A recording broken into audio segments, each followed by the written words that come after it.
The heat curled off the earth in shimmering waves, casting mirages across the dry plain where the dust rose like ghost smoke from every footstep. The sun, already bruising the horizon with orange, leaned heavy against the back of the town called Linden Hollow, a place too small for secrets, too hot for comfort, and too mean for dreamers. The wooden buildings groaned under their own weight, nails rusting, paint long stripped by wind. A dry wind pushed through the streets, stirring grit into eyes and thoughts into silence. On the porch of a sagging house, a girl stepped into the morning with a tin bucket and her face set like stone. Clara didn't walk, she glided, careful not to stir the brittle planks beneath her. She was tall for a girl but narrow as a stalk of wheat. Her hair, long and honey-dark, was knotted back without vanity. Her dress, patched and faded, clung to her in the places where the desert had tried to thin her down. The townsfolk said things when she passed. Said she was too pretty for her own good. Said the Lord made her face and forgot to give her sense. Said her father was letting her ripen for market. They said all this while watching her, wanting her, and resenting the wanting. She never looked up when she walked through town. Not when she fetched water, not when she left church alone, not when men called her name like they owned the sound of it. She had mastered the silence between words, and the kind of stillness that made you forget she had once known how to laugh. At home, the man she called father sat in a lopsided chair with a bottle that never left his hand. He didn't speak much unless drunk, and when he did, his voice carried like a whip crack through the house. He'd once been a miner before the hills gave out and the whiskey gave in. Now he traded things, old tools, dead cattle, lies. Clara was his last and only asset, and he'd known for a long time what he'd do with her when the right price came. That morning, she returned from the well with her arms shaking under the weight of the full bucket. Her father didn't help her. He didn't even turn his head. Just muttered, "You'd be better used to me married to coin." She set the water down and said nothing. There was nothing new in his cruelty, only a wearing down like water on rock. Still, something inside her refused to smooth. The stagecoach arrived with its usual fanfare. Dust, hooves, and the yawning faces of travelers unused to the dry air. Out of it stepped a man dressed in cream-colored linen, with boots that had never touched mud and a ring that caught the sun like a blade. He was called Mr. Travers. He was wealthy by town standards and ruthless by anyone's. He owned a parcel of land 2 counties over and believed everything could be bought if you counted slow enough. Mr. Travers saw Clara fetching bread that afternoon. She didn't notice him at first, didn't see the way he studied her like she was already half his. He tipped his hat and smiled a thin smile. When she didn't respond, he followed her. That evening, as the town settled into its uneasy quiet, he knocked on her door with a folded envelope and a false warmth in his voice. Her father took the envelope. "Read it once," smirked. "You want the girl?" Mr. Travers nodded. "I offer more than fair. She'll want for nothing." "Good," her father said. "She's yours." They shook hands. Clara stood in the doorway watching the exchange with a stillness that wasn't shock, but recognition. This was always going to happen. She walked back inside, past them, and stood by the hearth where a fire hadn't been lit in weeks. Mr. Travers followed. "I'll come for you Friday," he said like a man buying a horse. "Wear something soft." She turned slowly, looked him straight in the eye. "No." Her father laughed like it was a joke. Travers did not.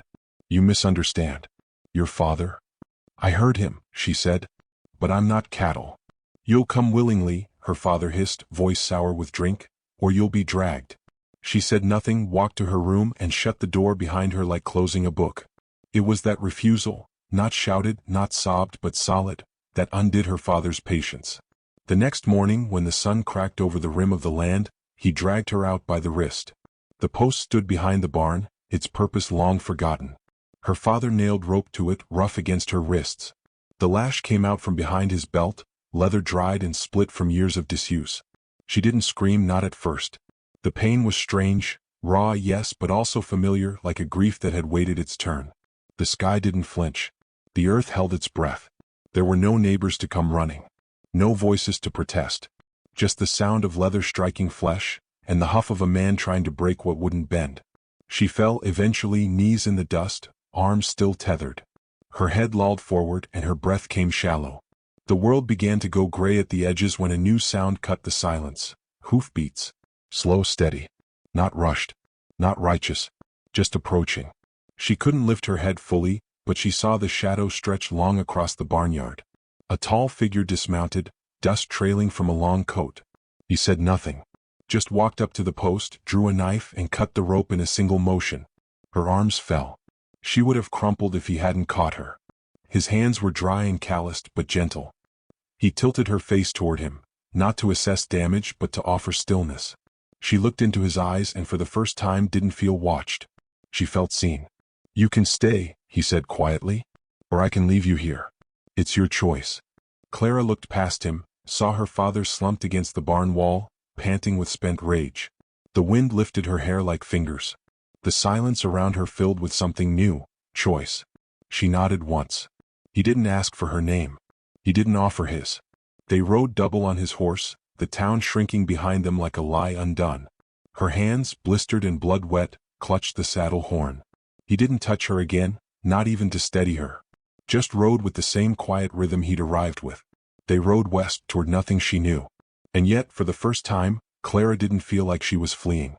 She felt like something was just beginning. By the time they reached the edge of his land, the sun had dipped low, smearing the horizon in gold and rust. The ranch was small, just a cabin, a barn, a well, and a wooden swing that creaked gently in the breeze. The place smelled of hay, sweat, and cedar. He dismounted and helped her down. Her legs barely held, but she stood. He gestured toward the porch. "Water's inside. Rest yours if you want it."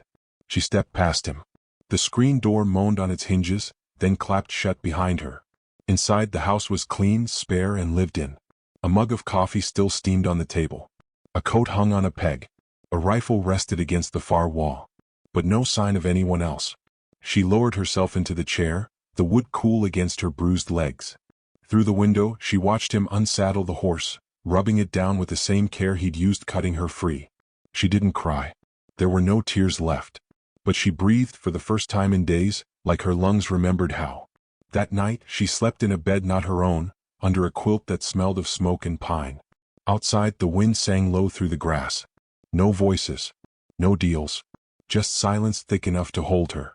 And when she closed her eyes, the pain didn't disappear. But it no longer defined her. Tomorrow she would ask his name. Tonight she would rest. The morning came with mist rising from the grass, silvering the edge of the ranch as the sun stretched its fingers over the horizon. Clara stood barefoot at the porch's edge, arms wrapped around herself, watching the fog dissolve like smoke. Her skin still bore the memory of rope and leather, but the pain had dulled to a distant ache.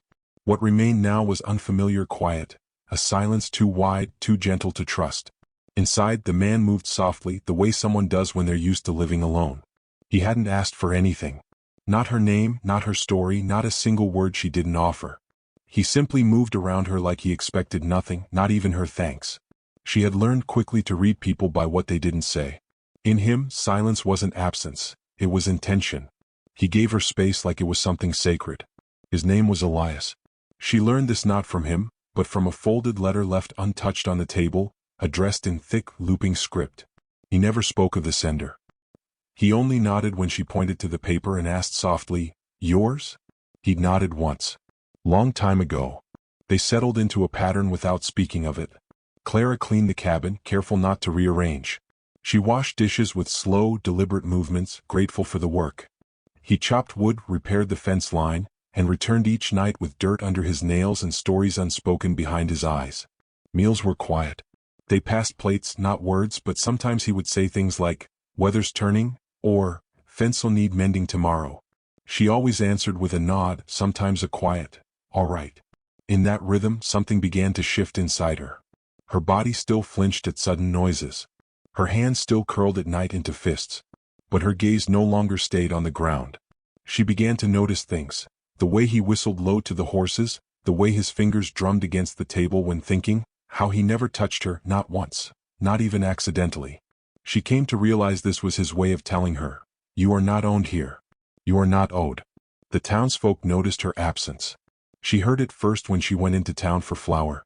Women narrowed their eyes. Men stared. Whispers trailed behind her like smoke. She said nothing, let them think what they would. But that night she asked Elias, "Do they bother you?" "What they say." He looked up from polishing a worn bridle. "I've lived through worse than talk." His words weren't prideful, just matter of fact. It gave her a strange comfort, knowing he didn't seek their approval. She didn't either, not anymore. The town had never protected her. She stayed. Days blurred into a kind of peace, one with its own quiet momentum. One morning she tied her hair back with a strip of red cloth and stepped into the barn to help him. She didn't ask permission.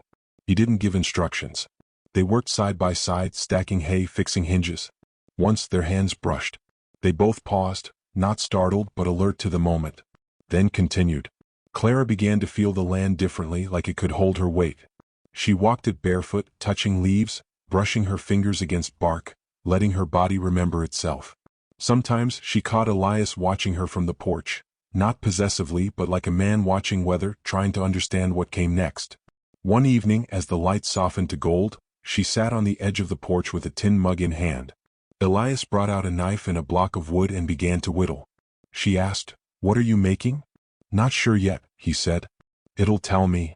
They sat in silence, a kind that didn't press. Then she said, "I used to sing. Before." He didn't look up. Just nodded. "You still can." She shook her head.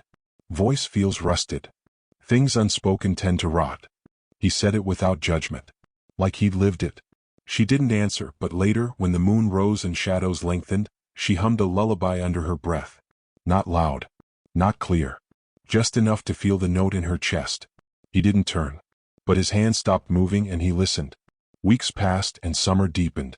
They began to talk more, not in grand confessions but in small truths. She told him her mother died young. He told her his brother never came back from the war.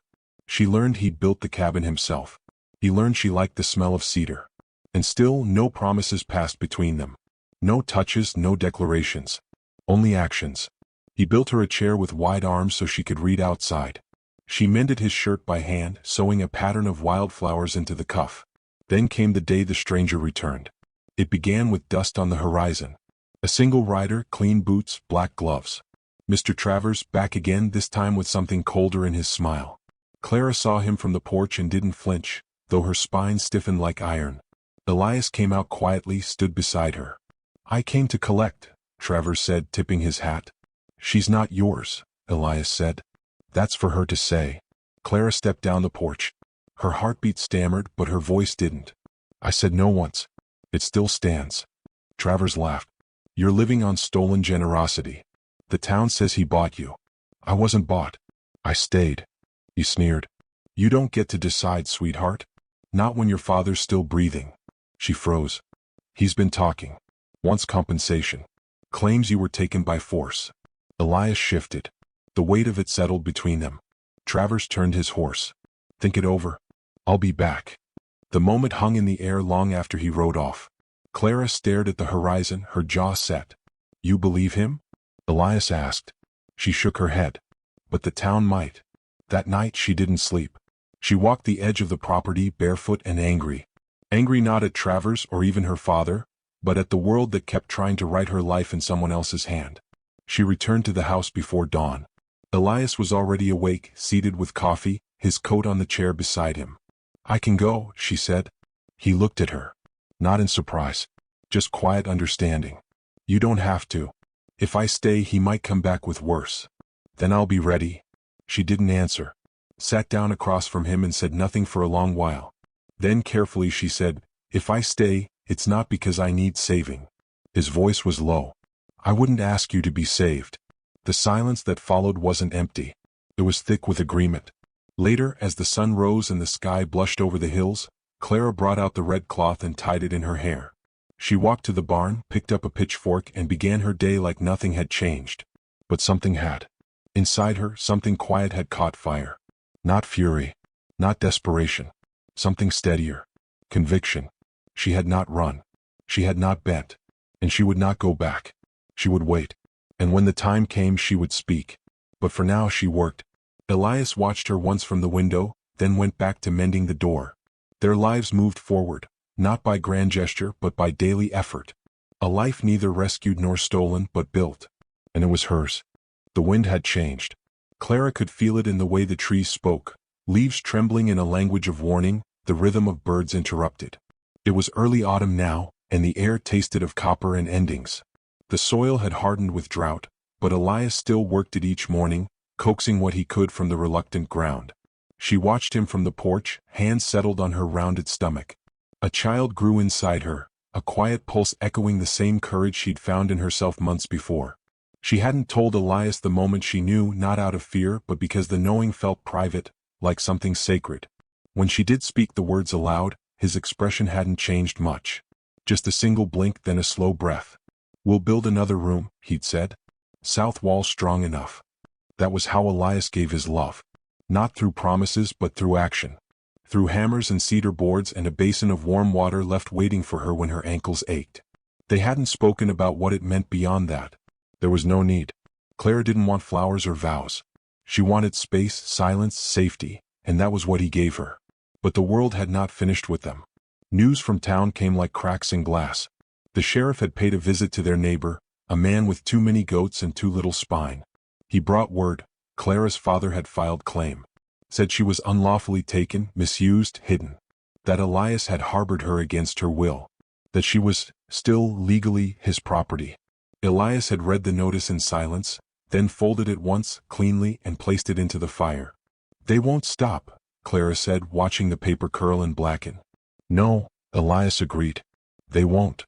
She had spent years learning to disappear into stillness. Now she would have to be seen. Fully. Publicly. With no place to retreat. Her father returned a week later. Not alone. He rode in with 3 men, one from town, 2 strangers with hands too close to their holsters. They didn't ride fast. They didn't have to. A slow kind of threat was worse than a sudden one. Elias stepped off the porch before they arrived. Clara stayed seated, not out of fear but strategy. She would not be summoned like a servant. She would walk when she was ready. Her father's voice was soaked in whiskey and satisfaction. "Come for what's mine." Elias didn't reach for his gun. He didn't move at all. "She's not yours," he said, plain as stone. "She's my blood," the man snapped. "And you've got her knocked up. Filth, the both of you." Clara stood then, slow and sure, one hand on the porch rail, the other on her belly. The men looked at her like scavengers eyeing the wounded. But her posture held. Tall. Unbent. "I'm not property," she said. "Not yours. Not anyone's. You've been living in sin," one of the men spit. "Whole town says so." "The town's been saying things since I was 12, she answered. "Doesn't make them true." Her father sneered. "You think you've won something here? Think this man loves you? Men like him don't keep girls like you. They use them then toss them aside. Come home before you embarrass yourself further." Elias stepped closer, but Clara raised her hand. "No." It was a small word. A single syllable. But it rang out, clear as a bell in winter. "I'm not going anywhere. I left you. I chose him. And this child? She's mine. Not yours to shame. Not yours to claim." Her father dismounted, shoulders rolling with violence. "You little?" Clara's voice cracked like thunder. "If you raise a hand to me again, you'll find it empty when it falls." One of the hired men moved for his revolver. Elias was faster. Not a blur, not a flourish, just calm precision. His rifle was leveled before the man's fingers touched the grip. "Try it," Elias said. The man froze. The moment held.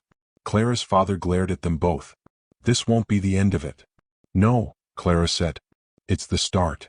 The men left in silence, under a sky that had gone still with tension. Elias didn't lower his rifle until they passed the ridge. When he turned, his eyes were darker than she'd ever seen them. "Are you afraid?" he asked. She shook her head. "Not anymore." That night they sat by the fire, not speaking much. The wood popped. Outside, a hawk cried once, then fell silent again. Clara stared into the flames, her hand drifting over her belly. "She'll grow up here," she said softly. "If you want that," Elias said. "I do. But not like this. Not in hiding. Not afraid."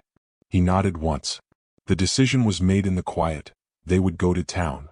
They would walk in daylight. They would speak where all could hear. There would be no more shadows for her to retreat into. If the world insisted on watching, then let it. The day of the meeting, the church bell rang over the dry fields. The townsfolk gathered, some curious, some eager for spectacle, others resentful at having their routines interrupted. Clara wore her simplest dress. No makeup, no ornament. Her hair tied back. Her shoulders straight. Elias walked beside her. He didn't take her hand. She didn't need him to.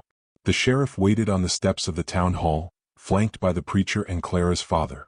Mr. Travers stood nearby, too, pale and polished like a wax figure.